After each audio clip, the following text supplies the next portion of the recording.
Hey everyone, and welcome back to the Deep Dive. We've got a topic today that might sound, well, a little disconnected at first. You hear a lot about big economic trends, societal shifts, the usual stuff. But what about something maybe a bit more personal?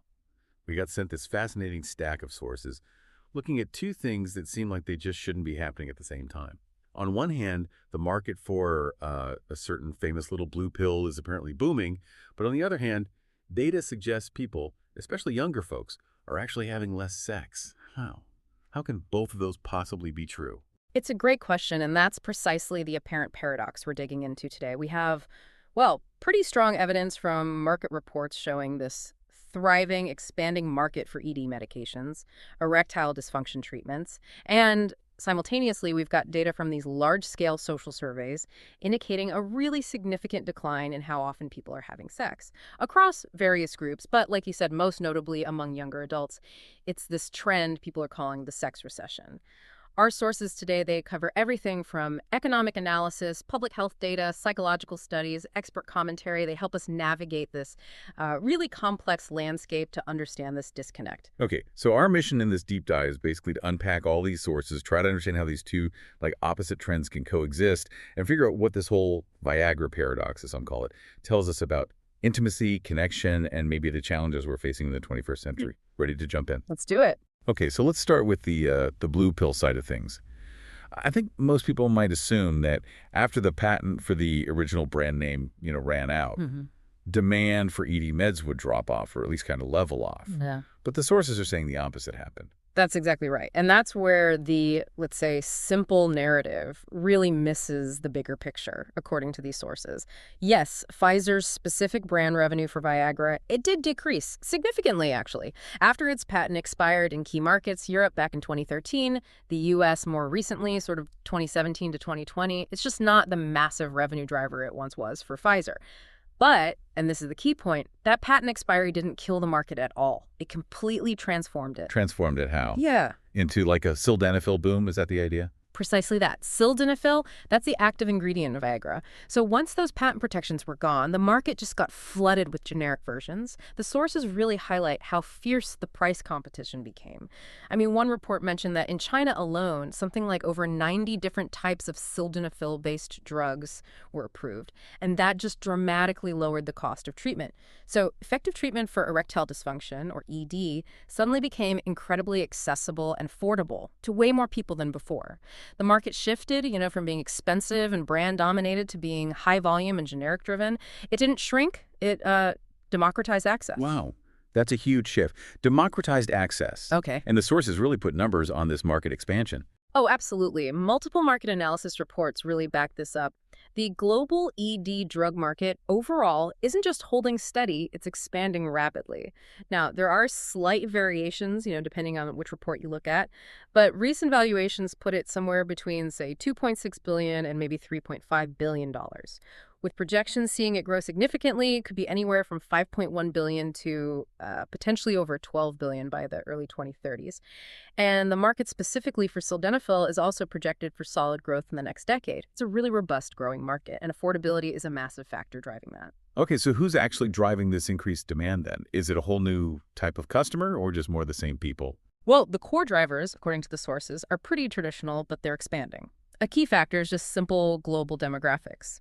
The population is aging, and ED prevalence is strongly linked to age. It increases significantly after 40, peaks in the 60 to 69 age group. So as the global population gets older, the pool of men likely to experience ED just naturally grows. And on top of that, you have rising rates of common lifestyle diseases, things like diabetes, cardiovascular issues, hypertension, obesity. These are all major risk factors for ED. And unfortunately, these conditions are becoming more prevalent worldwide. These physical factors are big demand drivers. And is there a social shift happening as well, like less embarrassment about it? Yes, exactly. The sources also point to decreasing stigma around actually seeking treatment for ED. More men seem willing to talk to their doctors about it, which naturally expands the number of people diagnosed and treated. So the typical user profile. It's still predominantly middle-aged and older men, often dealing with these age-related or physiological causes. But there are just more of them seeking treatment now, and it's much more affordable when they do.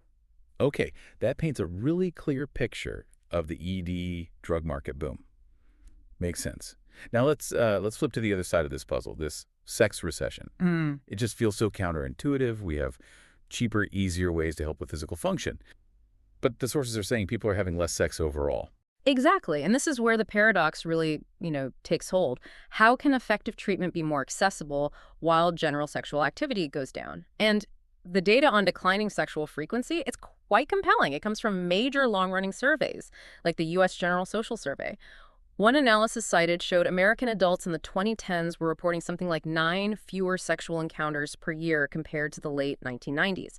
And interestingly, some reports found this decline was particularly noticeable among married couples. Wow, 9 fewer times. And I keep hearing that this trend is most pronounced among young adults, millennials and Gen Z. That's where the sources really highlight a dramatic shift, yeah. Compared to previous generations of the same age, younger people today are having significantly less sex than their parents or grandparents did back in their 20s. There's this striking statistic mentioned, for example, between 2000 and 2018, the percentage of U.S. men aged 18 to 24 reporting no sex in the past year jumped quite dramatically, from about 19% up to nearly 31%. That's a huge leap. And this isn't just an American thing. Surveys from the UK, Japan, Australia, they show similar patterns. It suggests it's a broader phenomenon linked to modern life in developed nations. Okay, so if it's happening across different countries and is hitting younger generations harder, what are the sources saying is causing this dry spell? Is it just that young people aren't interested in sex anymore? That seems unlikely. Yeah, the sources suggest it's much more complex than just a simple lack of desire. It seems deeply intertwined with these big structural, social, and economic changes. A major factor identified is the difficulty young people face in forming stable, long-term relationships. Fewer people are getting married, and those who do are marrying later. Some sources even frame this as a kind of romantic recession that directly feeds into the sex recession. Basically, it reduces the pool of easily available partners for regular intimacy. Right, less opportunity for connection. Yeah. In that stable sense. What else are the sources pointing to? Economic instability and pressure. They play a huge, maybe underestimated role. Financial stress is explicitly linked in these sources to more relationship conflict, anxiety, depression. All things that make forming and keeping stable, intimate relationships much, much harder. The sources mention intense work cultures, like China's infamous 996 schedule, 9 a.m. to 9 p.m., 6 days a week. You see young people describing these pressures as just draining the life force needed to invest in relationships. They see it as a kind of passive deprivation where work just crowds out the time and energy for anything else, including intimacy. They also touch on structural imbalances in the, quote, marriage market, linked to things like education levels and economic prospects, making partner finding trickier for some groups. That covers the external societal stuff. What about the internal factors, the psychological piece? Oh, psychology is presented as a massive, massive driver here, especially for younger people. Anxiety, depression, chronic stress, they're described as incredibly potent libido killers. These conditions literally alter brain chemistry. They impact mood, energy levels, the capacity for pleasure. I mean, when you're constantly in that fight or flight mode because of stress or anxiety, your brain and body just aren't set up for the relaxation, the vulnerability, the feeling of safety that's really needed for sexual arousal and intimacy. Yeah, that makes sense. I also saw the sources specifically mention rising performance anxiety, particularly among young men. Yes, that's highlighted as a distinct issue, especially in younger groups. Right. And it's different from physiological ED, the kind older men might experience more often. This is largely psychogenic. It stems from psychological factors, fear of failure, self-consciousness, negative self-talk in sexual situations. And it sets up this really damaging cycle. Anxiety leads to difficulty performing, which then increases anxiety for the next time, creating this awful self-fulfilling prophecy. And what about shifting social dynamics? Like, did the sources mention things like the #MeToo movement? They do touch on that, yeah. The increased focus on consent definitely empowers women to refuse unwanted advances, which is a positive shift. And this shift might also lead some men to feel more cautious or perhaps hesitant about initiating sexual encounters. Some analysis also points to things like increasing political polarization and these cultural debates around gender roles and masculinity, potentially creating new kinds of friction or hesitation in how men and women interact. Okay, and finally, technology. We use it to connect all the time, but could it actually be disconnecting us physically? That's a really interesting and complex relationship the sources explore. Take dating apps, for example. They offer this unprecedented choice of potential partners, right? But they're also described by users as leading to swipe fatigue, burnout, just emotional exhaustion. It can start feeling less like making genuine connections and more like this endless, sometimes demoralizing, unpaid, part-time job. The sources also discuss the controversial role of online porn. Some experts argue it can create unrealistic expectations, maybe even contribute to porn-induced ED by desensitizing people to real-world sex. But then other rigorous studies cited found no significant link between porn use and dysfunction. They suggest the issue might be more about guilt or anxiety about watching porn or pre-existing psychological issues rather than the watching itself causing physical problems. So it's clear the sources present differing views on that specific point. Okay. And then there's this concept of artificial intimacy that came up. What's that about? Yeah, and this is where things get really fascinating, maybe a little unsettling. Think about digital entertainment, social media validation, increasingly sophisticated AI companions, or even virtual partners. These offer forms of interaction that are low risk, predictable, entirely centered on the user. Experts like therapist Esther Perel, she's cited in the sources, she calls this artificial intimacy. She argues that while this hyperconnectivity makes us constantly available online, it can paradoxically lead to deeper loneliness because it lets us bypass the essential vulnerability, the friction, the effort required for real human connection and growth. Some tech experts, like Peter Rubin, even speculate about VR becoming this powerful intimacy engine, allowing individuals to basically generate feelings like trust and connection internally using technology without needing another person at all. Wow. Okay, so let's try to piece this all together. We've got this booming market for fixing physical sexual problems, mainly helping older demographics, but at the same time, less actual sex is happening, especially among younger people dealing with all these economic, social, and psychological pressures. This is what the sources are calling the Viagra paradox. How do we actually resolve this apparent disconnect? Are these just two completely separate worlds operating in parallel? Well, if we connect it back to the bigger picture, the key insight seems to be realizing that, yes, these two trends primarily impact different populations, mostly. The boom in the EB drug market. That's largely driven by older demographics.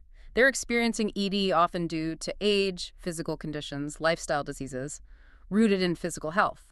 The sex recession, on the other hand, is heavily concentrated among younger adults, and their difficulties with intimacy are more often socioeconomic and psychological. They might lack stable partners, or their energy and desire are suppressed by external pressures, financial stress, demanding jobs, or internal struggles with anxiety and depression. Their main obstacles aren't typically physical function in the same way. Okay, so they're mostly parallel trends, affecting different age groups, driven by different causes. Mostly, yes, but they do intersect, and it's in a really telling way. This intersection happens when younger men who are experiencing psychogenic ED, so it's rooted in anxiety or stress, not a physical illness, turn to ED medication. As the sources highlight, for this group, their physical hardware might be perfectly fine, capable, but it's the psychological software, the confidence, the relaxation, being free from performance pressure that's struggling. Ah, okay, so they're using a drug that was designed to fix a physical symptom like blood flow, but they're using it to treat a psychological cause like performance anxiety. That seems to be a crucial part of resolving the paradox, yes. For these younger users, the pill isn't just a physiological fix. It often functions as a really powerful psychological tool. By giving them that assurance of physical readiness, it helps break that vicious cycle. Anxiety leads to failure. Failure increases anxiety. It gives them a sense of control, confidence, helps them overcome the mental barriers. And the sources note this group actually represents a distinct new market segment for ED drugs. They're explicitly targeted by newer platforms like Hims and Roman, whose marketing often focuses less on treating a disease and more on enabling confidence and performance in intimate situations. That really changes how we have to think about sexual dysfunction, doesn't it? It's not just about the body. It fundamentally does. It forces us to expand our definition way beyond just an individual's physical mechanics. Dysfunction in this broader context becomes a social issue, too. It's a symptom of a wider societal failure, perhaps. A failure to cultivate the social, economic, and psychological conditions that are necessary for healthy, authentic intimacy to actually flourish. The paradox really highlights that while we've become incredibly good at fixing the tangible physical hardware with medicine, the intangible software, that environment of connection, mental well-being, opportunity needed for relationships, seems to be degrading for many people. This whole deep dive, it started with pills Yeah. and how often people are having sex, but Yep. it feels like it's pointing towards some really significant, maybe even worrying trends in society itself. What are the potential long-term implications here? What's particularly compelling, or maybe concerning, from the sources is that the sex recession and this broader connection recession it seems to be part of, they aren't just fleeting social curiosities. They could have profound society-altering impacts down the line. Demographically, for instance, lower sexual activity and increasing difficulty forming stable relationships directly affect fertility rates. And in many developed countries already grappling with low birth rates and aging populations, these trends could worsen that demographic decline, creating huge challenges for future workforces, economic stability, the sustainability of social support systems. And what about the fundamental structure of families? Yeah, traditional family structures are already shifting significantly, right? With delayed marriage, more people never marrying, rising singlehood across all ages. This changes the whole environment future generations grow up in. And it forces us to reconsider how societies define and support families and intimacy outside those traditional models. The sources also frame this declining connection as a serious public health issue, too. Absolutely, and this is critical. The erosion of intimate and social connection is directly linked in the sources to rising rates of loneliness, depression, anxiety, across diverse populations. Some commentators even use the term social recession to describe this decline in community resilience and overall societal well-being that comes from weaker human bonds. And technology, as you mentioned, is only going to keep pushing the boundaries of what intimacy even means, right? Indeed. The trajectory of artificial intimacy through advanced AI companions, realistic VR experiences, evolving digital platforms, it presents a future where technology could potentially offer companionship, emotional support, even sexual satisfaction, but with significantly less risk, less effort, less emotional complexity than real, messy human relationships. Like Peter Hubin suggested about VR being an intimacy engine, technology might make pursuing that difficult but rewarding human connection feel less like a fundamental need and more like just one option among many. Okay, so looking this whole complex picture, this thriving market for fixing physical issues, alongside a growing struggle, especially for younger generations, to find the conditions for real intimacy due to all these social, economic, psychological pressures. What do our sources actually suggest can be done about it? Is there a clear path forward? Well, the sources are pretty clear that there's no single magic bullet here. It's not a simple fix. It really requires a multifaceted approach involving different levels of society. So for those young men experiencing psychogenic ED, for example, simply writing a prescription for a pill is highlighted as probably insufficient for long-term well-being. They likely need integrated care that combines the medication, which can help break that performance anxiety cycle, with therapy.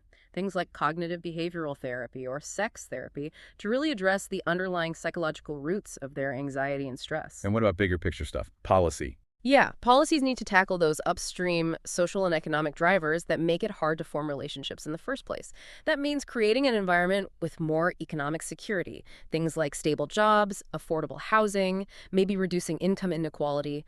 It means promoting better work-life balance through policy, but also cultural shifts so people actually have the time and energy left for relationships.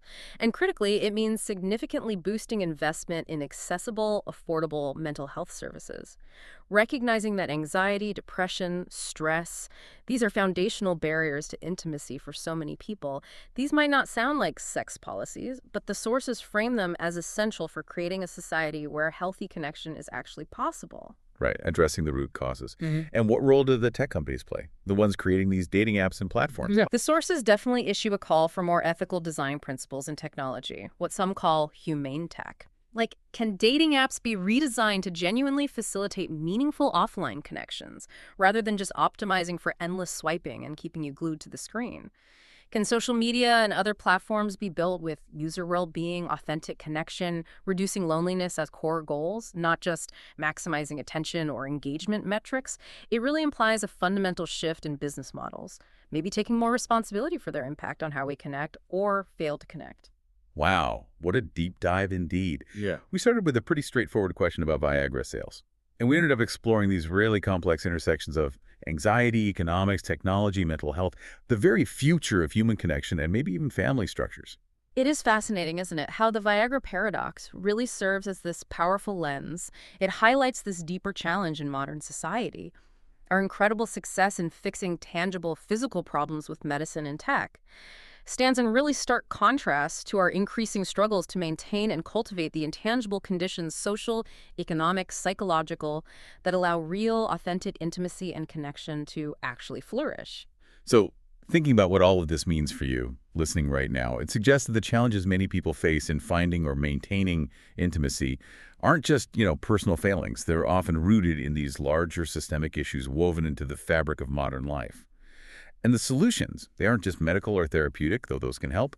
They require us to critically look at and maybe reshape our society, our economy, our collective approach to mental well-being, and how we design the technology that mediates so much of our lives. Which leaves us with perhaps an important question for you to consider as you go about your week. In a world where technological connection is increasingly easy, always available, often offering these low-risk substitutes for messy human relationships, how do you choose to prioritize and actively cultivate the often more difficult, more vulnerable, but ultimately deeply rewarding work of building and nurturing authentic human intimacy?